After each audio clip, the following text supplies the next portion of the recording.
Hey guys, and welcome back to Orjiman's Korean Casting Couch. We're back again with another Korean update. Sorry if my voice is a bit dodgy today. I just got back from Knotfest in Melbourne yesterday, as you can see what it is. But no, I thought I'd make another update on how the Korean's gone. I thought I might make this like a bit of a weekly thing, by like every fortnightly thing. Every 2 weeks, just come on here and talk about how it's been going, depending on if I've actually got some stuff to say.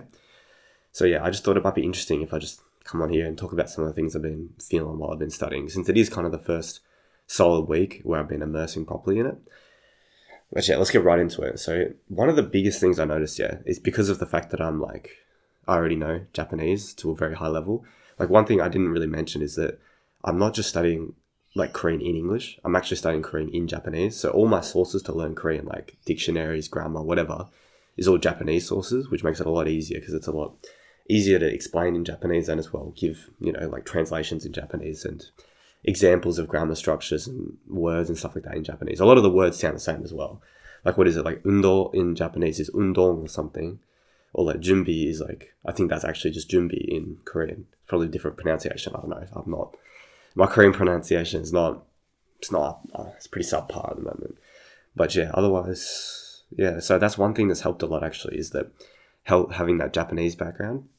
So one thing I've realized is that I'm able to learn words a lot quicker than I reckon I would have been able to if I just knew English, because a lot of them sound quite similar. So that definitely helps, like a big part. And then what else do I notice? One thing I reckon, if you're studying Japanese or if you're studying Korean or whatever language, but especially Japanese and Korean, I can vouch for, if you learn like aizuchi, like if you know that word in Japanese, what it means is like, it's like, so desu ne, like in Japanese, or like soya ne, it's like that sort of like responsive language when you're talking. If you learn that in Korean or Japanese, I swear that accounts for like 50% of common language. Like in Korean, what have I been hearing a lot? Like 그러니까 or like 그러네, like stuff like that. I can't pronounce it for shit at the moment, but if you learn those little like aizuchi, like those little responsive words, they come up so often. So I just went through and I like learned all those, and after learning that, like my understanding of the language actually feels like it's increased like a huge amount. Obviously, I'm just starting, so that doesn't take a lot to increase what I understand by a lot. But so that's one thing I noticed. If you learn them, that accounts for so much of the language. So just learning them in like real common languages. Like, if, for example, in Japanese, you might learn the words like zettai or like honmani or like hontani. So, jitsuwa or like soyu, like those ones. If you learn those sort of words, I reckon that covers so much of the language if you just learn like real basic words. Shojiki-sa, like that sort of stuff. Those like just connective words or like things that are like common constructions in language. I learned a lot of those for Korean, and that has helped like tremendously. So one piece of advice I can definitely give for people getting started with Japanese or Korean, jump in straight away and learn those words, and it's going to help you so much, I reckon.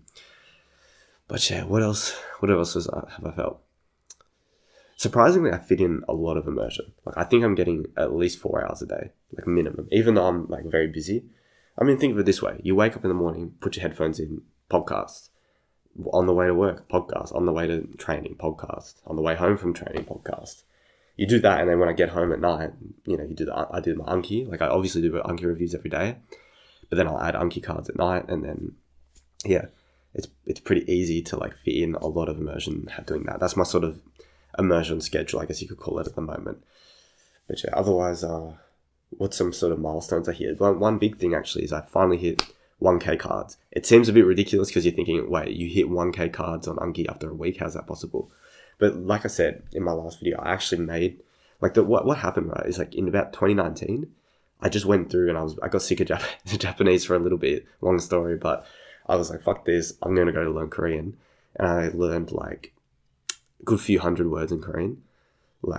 But I made the deck in 2019 and just never reviewed it, pretty much. Like, I reviewed it for like a week, not a week, like a month or something. And then that was it. So the first thing I've done is I've gone back, and what I did is I suspended all those cards, and then I've slowly unsuspended them. And I think that accounted for about 700 cards or something. And then I've added 300 cards in this week, I think. And then gotten to 1K cards. So I've hit 1K cards and still understand fuck all, to be honest. But, that's the process. You got to actually learn the words first before you can pick them out of the sentences and that.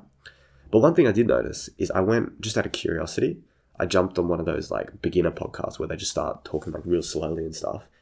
I'm actually really surprised myself in the fact that I can understand a lot already if they really slow it down. I understand like a lot of those beginner podcasts. I know it's not a big milestone, but still in like a week of immersion, like, come on, that's not bad. That's the Japanese effect, I reckon, having learned, an Asian language already. So, my sort of like prediction for this 3-month challenge is I really feel like I'm going to get pretty far with Korean. Honestly, I think I can get pretty damn far with it. So my plans now for the next, 3 months, I'm thinking, right, if I really want to hit a high level in 3 months, the one limiting factor is because you can do a bunch of immersion and all that every day if you really try and shove it in. But one limiting factor, I think, is Anki, right? So say you do 5 cards a day, because I've seen people do 5 cards a day. Where the fuck is that going to get you in 3 months? Nowhere. You're going to know like no words. So how the fuck can you expect to be able to actually understand anything if you don't know any words? It's impossible, right? So I was thinking one quick little shortcut to get to that, like a higher level, I think, is maybe for the first month or 2 months of this 3-month challenge, I might just go in and just spam Anki like an idiot. You know what I mean? Like just try and get to like at least 3,000 cards. I reckon if I get to 3,000, because for Slovak, right? Like I'm learning Slovak as well. I don't know if I ever mentioned that, but I'm about 3,500 cards at the moment for Slovak over the last few years. I've just been adding cards here and there for the last 3 years, and I've got to about 3,500 cards. And I've got to 3,500 cards, right? And it's gotten to the point now where, say I go to Sentence Mine from websites, YouTube, whatever, I struggle to find new words. Like I'll find like one here and there. And as well, like when I'm listening, even though I've done like basically zero immersion for it, I still understand a fuckload, to be honest. Like I've done little bits of immersion here and there, but nothing consistent. And even still, I understand like a heap of it, honestly, surprisingly.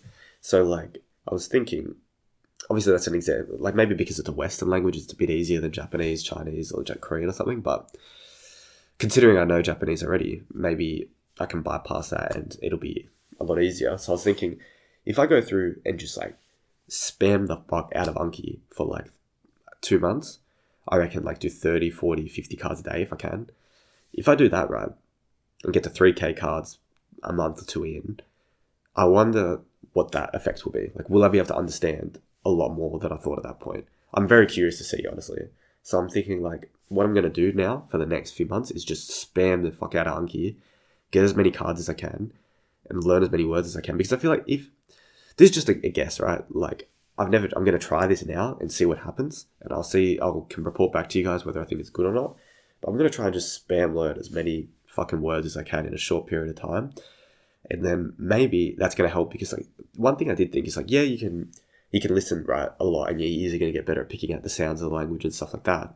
But would it not make it quicker if you already knew what you were trying to pick out to a certain degree? Like if you already knew a bunch of the words, would that not make it a lot faster to like get to a point where you can understand it all? I don't know, to be honest. I have no idea. It's just a guess. So I'm gonna try that out next few months. The good thing about if I do this 3-month challenge, right, and I do it for a bunch of languages, eventually by the end I'm gonna figure out what works, right? Because I'm gonna go from 0 to something a bunch of times with a bunch of different languages. Surely that means I'm eventually gonna fucking figure out what is the best way to do things and kind of test a few different things. Because like, right, one thing I realize is like when people learn just Japanese and they start talking about how to learn it, like this is the case for anyone. Like it's the case for me, it's the case for like Matt versus Japan. Who else is there? I don't know. Like a bunch of people online that are teaching like AJAT, that sort of methods. At the end of the day, all of us only have learned a language once. You've done it once, and you only know what worked for you, right? And you don't have a chance to go back and relearn Japanese and try a bunch of different methods, right? So after you've learned it once and you've done it one way, the rest of those sort of theories on how to learn are just based on thought experiments, right? Like you go like, what if I did this? And you think like, oh, that probably is better if I did it that way. But if I do this, every 3 months I'm going to get a chance to actually try something new and see how it works. So this time, I'm just going to spam the fuck out of Anki. Because I did that. Actually did that with Japanese too. Like, so I guess I have tried it. And I got really good results with that, right? So if I do it with Korean and I also get really good results, does that not say that this is the best way to do it? Do you know what I mean? Like, maybe it's the best way to do it for me. It might work for other people. I don't know. But that's the test I'm going to do. I'm going to just spam learn as many words as I can, and we'll see what happens. But yeah, I thought I might just make these like little update videos. Like the thing that pisses me off more than anything is seeing AJAT update videos, and they go for 3 fucking hours. Who wants to sit down and listen to anyone talk for 3 hours about how they've been watching all these different animes? Like, oh, I watched this anime and it was quite good, but I would have rather the main character's tits to be out a bit more. Like, do you know, it's the most like bullshit thing to go there and listen to like these guys talk about their fucking AJAT experiences for like 4 hours. Like, I don't know who wants to watch that, so I'm not going to make that shit. This is going to be short and sweet. I'm just going to list off everything, tell you like how I've sort of like thought about everything this week or last 2 weeks or whatever it ends up being, and we can just leave it at that, because I don't want to drag shit out endlessly and like pointlessly. What's the point? So yeah, that's really all I could really think about. I want to talk about. What else? There's something else. That's right. One thing I actually struggle with is that I really love listening to music like in between things, right? So say I wake up, I'll put in like my usual routine before I was doing this. I put in headphones, listen to some music, fucking, blast some Slipknot, blast some whatever. Fucking go to work on a break, listen to music again. Get home, go to training, because I go straight from work to training and just music on. And so for ages it was just music, right? And it acts as like a little break between everything. Like I get a bit of a rest mentally. I could just chill out, listen to the music, and then get a bit of a like break from everything before I go into the next thing. But for like now that I've cut that out and I've replaced it with podcasts, it's become pretty difficult to do that, because like before I was kind of like getting a break in those times, and now I'm just like forcing myself to do something really shit instead. So I thought maybe that's gonna like drain me a bit and burn me out, but I realized if I just didn't just make up some fucking bullshit excuse like that and have a bit of a cop out, it doesn't really affect anything. It was completely fine. So yeah, it's a bit of a struggle to stop being a bitch and just like listen to it anyway. But now that I have, I'm definitely feeling the effects, and I don't really feel any negatives so far, other than just being, I just feel more productive. So there really is no negatives. But yeah, I think that's about all I really wanted to say in this one. Let me know if you've actually got any questions about like how I'm learning or what I'm doing to learn, or if you've got any advice to me. So like say it's someone who's watching my videos, they've done all my advice or taken bits of my advice for Korean. If you've done that for Korean, give me some advice, please. I'm happy to listen to all of you guys. I'd love your input on like what you think I should do too. So leave that in the comments, like comment down what, some ideas for what I could be doing and ways I could make my process a bit better. If there's anything to you that sounds like I could change it, let me know and I'll respond to you in the comments. Otherwise, thanks everyone for joining the Discord. It's really good to see that getting going again. I think we've got almost 1,000 people. So let's see, after I put this video out, let's try and get the Discord to 1,000 people. Let's go. I think honestly it's like right just about to hit 1,000. So surely we can hit 1,000 after this. So yeah, everyone jump into the Discord. We can have some discussions on there about everything. Otherwise, leave it in the comments and I'll get back to you. But yeah, that's it for this one, guys. And hope you enjoyed this episode of Orjamon's Korean casting out. I don't know if that's what I'm going to call it, but I feel a bit weird filming videos on a couch. But yeah, anyway, thanks for watching, guys. See ya.